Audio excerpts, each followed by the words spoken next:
자, 이번 사연은 저는 두 딸의 엄마입니다. 큰아이는 자연분만을 했는데 둘째는 무리한 자연분만을 고집하다가 뇌에 산소가 공급되지 않아 결국 뇌병변이라는 장애를 안고 살게 되었습니다. 뇌성마비 1급이라는 장애아를 제 딸로 받아들이기가 쉽진 않았어요. 큰애가 그때 5살, 똑똑하고 건강하고 밝은 모습만 보다가 말 한마디 하지 못하고 걷지도 못하는 아이를 계속 돌보는 게 힘들었습니다. 남편도 자기에게 이런 자식이 태어난 걸 받아들일 수 없다며 너무 괴로워하다가 공황장애 증상도 보였고 잘 다니던 직장도 그만두더라고요. 자영업을 하겠다면서요. 하지만 너무 융통성이 없고 대쪽 같은 성격이라 장사를 하면서 부딪히는 일들이 많았습니다. 손님들은 점점 떨어지기 시작했고 장사는 망하고 남편은 실업자가 되고 우리는 월세방으로 이사를 하고 기초생활수급자가 되었습니다. 그렇게 10년의 세월이 흘렀는데요. 늘 공부도 잘하고 밝고 똑똑하던 큰아이가 중학교 3학년이 되었어요. 아버지가 번듯한 직장이 없고 동생이 장애를 앓고 있으니 늘 큰아이한테 미안했습니다. 제가 작은 딸 밥도 먹여줘야 하고 기저귀도 갈아줘야 하고 휠체어도 밀어줘야 하니 늘 손이 그의 한테만 가더라고요. 아무것도 못하는 동생이니 저는 그저 이해해 주려니 하고 큰애는 그냥 혼자 잘 생활해 나가려니 생각했어요. 늘 반에선 1등, 친구들과도 잘 지내고 선생님께서 모범생이라고 상도 주시고 저는 아이가 우수한 아이라고 생각했습니다. 그런데 얼마 전부터 큰애가 이렇게 말하는 거예요. 아빠도 좋은 대학 나왔지만 지금은 백수고 엄마도 지수 때문에 매일매일 힘들어하고 나는 대학 가고 싶지 않아. 우리 형편에 대학 간다는 게 말이 돼? 대출받아서 공부하라는 말 하지도 마라. 난 돈을 벌 거야. 그래서 난 이 지긋지긋한 월세방에서 벗어날 거야. 어른들이 너무 무능해 보여. 저는 깜짝 놀랐습니다. 아이 입에서 저런 비정한 말이 나오는 게 뭔가 가슴속에 많이 쌓여 있었던 게 아닌가 싶더라고요. 그래도 저는 큰애는 착실하게 공부하고 대학 가서 아르바이트 해가며 공부하면 되겠구나 생각했는데요. 아이는 절대 대학을 가지 않고 돈을 버는 실업계로 가겠다고 합니다. 그리고 아버지와 대화도 하지 않고 그렇게 잘 놀아주던 동생도 쳐다보지도 않습니다. 친구 집에서 며칠씩 지내다가 오고 집에 들어오기 싫다고만 합니다. 공황장애를 앓고 있는 아빠를 우리가 이해하자고, 장애는 누가 되고 싶어서 되는 거냐고, 건강하게 태어난 걸 감사하게 생각하는 사람이 되어야 한다고 야단치며 타일러 보았지만 그렇게 착하던 아이가 이제는 제 말도 듣기 싫다고 합니다. 왜 이렇게 아이가 변한 걸까요? 정말 착하고 온순한 아이였는데 이제는 제 입에서 나오는 말마다 다 노라고 외칩니다. 나는 엄마가 하라는 대로 했는데 왜 아빠는 엄마 말 안 들어? 돈 벌러 나가라고 하는데도 아빠는 집에만 있잖아. 그리고 언제든지 장애 동생을 엄마가 키워야 해? 엄마는 엄마 인생도 없는 거야? 이런 질문만 해대는데 저는 뭐라 답해야 할지 아무 말도 못하고 있습니다. 제 말이 왜 안 먹혀 들어가는지, 그리고 우리 애가 왜 저렇게 반항적으로 변해만 가는지 너무 힘이 듭니다. 우리 애를 어떻게 다독여 주어야 할지 아무 생각이 나질 않아요. 참 어머님은 참 사면초가시네. 예. 그죠? 예. 그중에 누가 한 사람만 좀 나를 도와줬으면 그러게. 견딜만 할 텐데. 그렇죠. 사실 어머님도 간신히 버티는 건데. 엄마도 지금 힘든데. 예. 딸의 입장도 이해가 되고. 예. 남편의 입장도 이해가 되고. 저는 어머님이 이제 현실적인 해법부터 우리 찾자면 예. 어머님이 이 상황에서 아이한테 무슨 말을 해도 먹히지 않습니다. 네.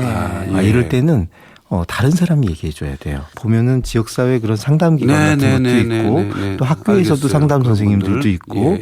그런 상담기관에서 한번 상담을 받아보면 그 상담 선생님들이 우선 얘기를 많이 들어주고 얘가 예. 자기 마음속에 울분이나 속상했던 얘기도 하고 또 사실 부모님이 하는 얘기하고 비슷한 얘기를 해도 그렇죠. 예. 엄마 아빠가 하는 얘기는 엄마 아빠에 대한 여러 복잡한 감정이 있기 때문에 엄마 아빠는 당사자니까. 예, 듣고 싫죠. 싶지가 네네. 않아요. 근데 이제 다른 그럴 수 사람이 있어요. 제3자가 돼서 네, 얘기하면 네. 좀 다를 수가 있거든요. 네. 요즘 우리 사회가 가진 큰 어려움 중에 하나가 청소년들을 키우는 어려움 중에 하나가 네. 가족별로 너무 분리가 됐어요. 근데 어느 시대건 네.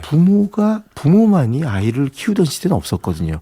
옆에 다양한 어른들을 애들이 만나고 다양한 어른들로부터 배울 수가 있었는데 예. 요즘은 엄마 아빠만 애하고 맞아요. 얘기를 하고 다른 사람들은 애들하고 얘기를 못 해요. 맞아요. 네, 네. 그러다 보니까 애가 엄마 아빠하고 갈등이 생기고 뭔가 엄마 아빠한테 불만이 생기면 그거를 얘기해 줄 사람이 아무도 그렇구나. 없는 상황이죠. 맞아요. 그 말씀하신 게 이제 그전에는 이모나 고모나 삼촌이 그렇죠. 있었죠. 이모, 고모, 삼촌 또 사촌 아빠 형도 친구도 있었고, 있고 있었고. 누군가 네네. 와가지고 또 야 좀 맞아, 앉아봐라 맞아, 얘기 좀 해보자 맞아. 이러면서 네네네네. 이렇게 손을 바꿔서 또 같이 이야기를 해봐야지 네 입장도 이해하고 아버지 입장도 이해하면서 또 엄마 입장도 이해하면서 이렇게 같이 좋게 해보자 하면서 네. 달래주고 격려하고 새로운 방향도 찾고 또 조정도 해주는 사람이 있어야 예. 되는데 이런 사람이 너무 없는 게 문제예요. 그래서 전 사실 우리 사회가 그런 사회로 좀 변해야 된다고 생각해요. 네, 다시 네. 예전처럼 조금 더 많은 사람들이 함께 아이를 같이 키우는 예, 예, 좀 맞습니다. 친구들도 좀 같이 이렇게 네, 어울리고 해가지고 남의 자식이라고 너무 생각하지 말고 네, 네. 서로 이렇게 나는 또 내 친구 애들하고 좀 얘기 좀 나눠주고 내 친구 애들은 또 나하고 좀 얘기도 네. 나눠주고 뭐 이렇게 이런 좀 서로 같이 키우는 문화가 생겨야 된다고 생각하는데 그게 지금 안 되는 이 상황에서는 좀 저는 얘를 좀 상담을 시켜보면 어떨까. 다양한 상담 기관도 있고 학교 상담교사 선생님도 있거든요. 네. 그래서 좀 만나가지고 좀 다른 각도에서 얘가 얘기를 좀 들었으면 하는 마음이 좀 들고요. 이 아이 입장은 뭐 너무 이해가 되죠. 그렇죠. 네. 물론이죠. 너무 이해가 되고 왜 나는 이런 처지고 왜 그렇죠. 이런 상황인가. 이게 다 싫은 거죠 그냥. 비관할 수 그렇죠. 있는 다 싫은 처지이기도 거죠. 해요. 네. 현실이. 예, 현실이. 예. 얘 입장에서는 너무 이제 객관적으로 보일 수가 없어요. 이렇게 살아왔거든요. 그렇죠. 이렇게 살아왔는데 왜 이렇게 살아야 하나? 왜 나만 이런 처지인가 하는 생각을 안 가질 수가 없잖아요. 그걸 예. 받아들이고 싶지가 않죠. 사실 받아들일 수밖에 없지만 받아들이고 싶지 않은 게 너무 많지 않습니까? 맞아요. 네. 얘 입장에선 그런 거죠. 엄마가 하는 말 다 맞는 말인지 알겠는데 난 싫어. 난 싫어. 보기도 싫어. 다. 보기도 싫어. 생각하기도 싫어. 옳은 말 하는 것도 싫어. 난 오른쪽으로 안 갈 거야.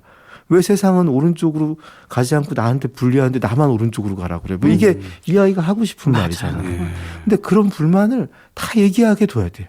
그런 불만을 충분히 얘기하고 다시 어쩔 수 없이 앞으로 가야 되는구나 하고 자기 마음속에 다시 희망을 보게 해야 되는데 네. 왜 우리 그 판도라의 상자 있지 않습니까? 네네. 판도라의 상자 얘기 보면 거기에서 세상의 모든 나쁜 거가 다 나오고 마지막에 남아있던 게 희망이라고 그러잖아요. 네. 예, 안 좋은 맞습니다. 것들이 다 나오게 해야 돼요. 오히려 나오게 하면 그 뒤에 마지막으로 남은 게 희망이 있기 때문에 네네네. 이 아이가 더 많이 불만과 분노와 부정적인 생각을 예. 더 얘기할 수 있게끔 하는 게 이 아이가 그 다음 순간에 그렇군요. 희망을 잡게 만드는 힘이니까. 분노에 쌓여 있으니까 그걸 다 풀고 나야 거기 조그맣게 숨어 있는 희망의 길이 눈에 보인다 이거죠. 예. 이래야만 한다는 생각을 가지고 접근해서 얘기하지 마시고 네. 너 입장에서는 그렇게 생각할 수도 있겠다는 관점에서 좀 더 그렇죠. 대화를 계속 이어나가고 물론 공부해서 대학 가면 좋겠지만 실업계 가서 돈을 벌겠다면 그것도 좋은 생각이다. 네네네. 어?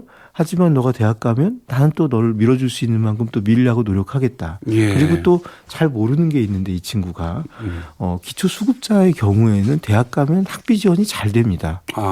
물론 당장 생활비에는 좀 돈을 벌어야겠죠. 이제 생활비도 네, 드니까 네, 네. 대학생이면 네, 네. 학비 같은 경우는 많은 경우에 보조가 될 수 있기 때문에 오히려 좀 혜택을 받을 수 있는 게 있고 그런 쪽도 같이 알아보자고 구체적으로 좀 더 정보를 많이 얻으셔가지고 네. 아이한테 다양한 정보를 제공하는 것도 필요하다는 생각이 들어요. 누가 좀 좋은 선생님이 예. 좀 멘토가 되어 주셔서 예. 위로도 해주고 방향도 앞길에 대해서 제시하고 방향도 제시하고 정보도 그랬으면 제공하고 좋겠습니다. 네. 그런 분들이 또 어머님이 상담 선생님 만나서 네, 네. 진지하게 얘기해서 부탁을 좀 선생님이 이렇게 드려서 보듬어서 갈 수 그게 있었으면 좋겠네요. 좋겠습니다. 예, 예.